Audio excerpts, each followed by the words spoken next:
Di dalam Al-Quran Allah subhanahu wa ta'ala berfirman, wa idha huyitum bitahiyatin fahayyu bi ahsana minha aw rudduha.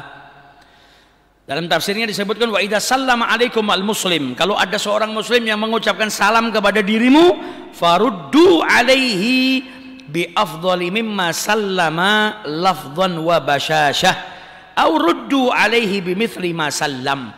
Kalau ada orang yang mengucapkan salam kepada dirimu, maka balaslah salam tersebut dengan yang lebih baik, dengan yang lebih utama.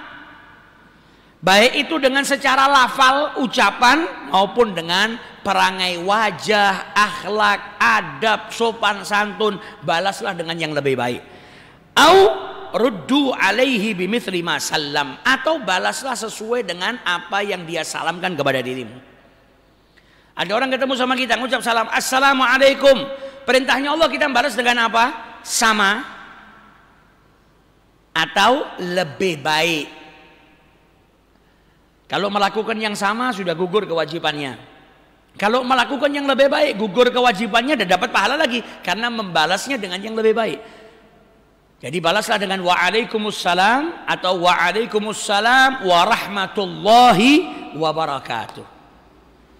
Jadi kalau ada orang yang mengucapkan suatu penghormatan kepada kita, idza huyitum bitahiyatin fahayyu bi ahsana minha aw rudduha. Jadi balaslah dengan yang lebih baik atau yang sama dengan yang diucapkan tadi. Innallaha kana ala kulli syai'in hasiba. Setiap perbuatan manusia itu nanti akan mendapatkan ganjaran, imbalan dari Allah. Yang salam tadi akan dapat balasan dari Allah baik, yang membalas salam tadi akan dapat balasan juga dari Allah Subhanahu wa taala berupa kebaikan. Jadi bahkan di tafsirnya ini tadi disebutkan apa? Lafdhan wa basyashah. Kalau bisa balaslah dengan yang lebih baik, bukan hanya dari lafalnya saja, tapi dari wajahmu yang berseri-seri, dari sopan santunmu, dari akhlakmu, adabmu. Kalau bisa lebih baik daripada yang ucap salam. Kalau yang ucap salam tadi ngucapnya assalamualaikum, misal seperti itu, kita membalasnya dengan yang lebih baik. Waalaikumsalam warahmatullahi wabarakatuh. Apalagi ditambahin dengan kalimah-kalimah yang bagus. Apa kabar? Lama tidak ketemu, insya Allah tambah sehat ya. Jadi balaslah dengan yang lebih baik. Karena tujuannya salam tadi apa? Menumbuhkan rasa cinta. Nah kalau setelah jawab salam tapi ngasih kata-kata yang buruk, ya malah tidak ada manfaatnya akhirnya. Akhirnya harusnya manfaat salam tadi menjadikan satu sama lain saling mencintai, malah saling membenci. Assalamualaikum, waalaikumsalam. Saya urip toh, tapi terus mati.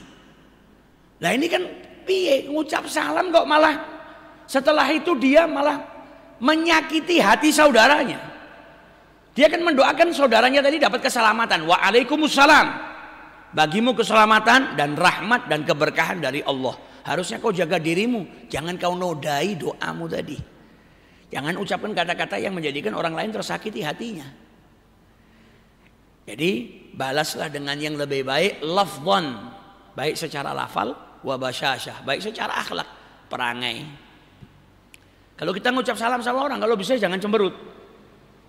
Temu orang di jalan sama melerok, assalamualaikum. Ya orang wedi menjawab. Tapi kasih yang baik, assalamualaikum.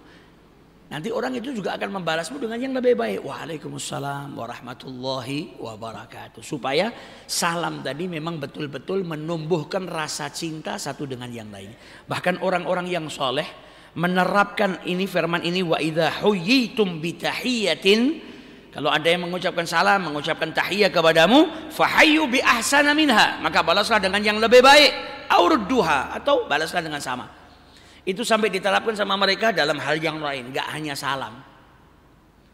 Mereka sampai kalau ada yang orang yang nolong, berarti kan nolong itu sebuah kebaikan. Nanti kalau dia nolong, nolongnya lebih baik, balasnya lebih baik.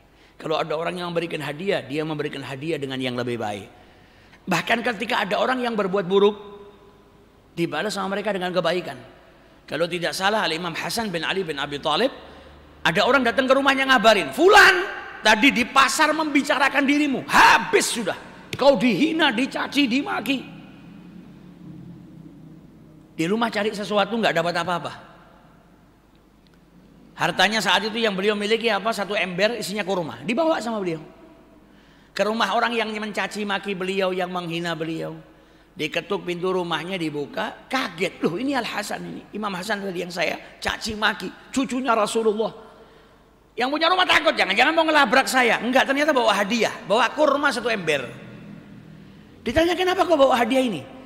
Ya di dalam Al-Quran Allah Subhanahu Wa Taala berfirman, wa idza huyyitum bi tahiyatin fahayyu bi ahsana minha aw rudduha. Allah Subhanahu Wa Taala berfirman, kalau kau diberikan salam penghormatan, maka balaslah dengan yang lebih baik. Kau tadi menggunjing saya, orang yang menggunjing itu pahalanya, yang dosanya yang digunjing itu diambil, pindah kepada dirinya. Dan yang menggunjing pahalanya dipindahkan ke orang yang dia gunjing. Kau telah menghadiahkan pahalamu kepada saya, dan kau telah mengambil dosa saya pindah kepada dirimu. Ini kebaikan yang luar biasa. Dan saya membalas kebaikan dengan yang lebih baik. Tapi hari ini saya nggak punya apa-apa di rumah kecuali ini kurma ini. Maka ini barang terbaik yang saya miliki hari ini, saya berikan kepada dirimu. Itu yang hibah langsung kapok sudah. Karena dapat teguran yang ngerasuk di dalam hatinya. Kalau kita ada orang yang benci sama kita memang tidak mudah. Ada orang yang menjelek-jelekkan kita, tidak mudah. Maafkan aja nggak mudah. Tapi kalau kita mau dapat derajat yang lebih tinggi, ketika kita tahu, doakan Allahumma hdi. Ya Allah, berikanlah hidayah kepada itu.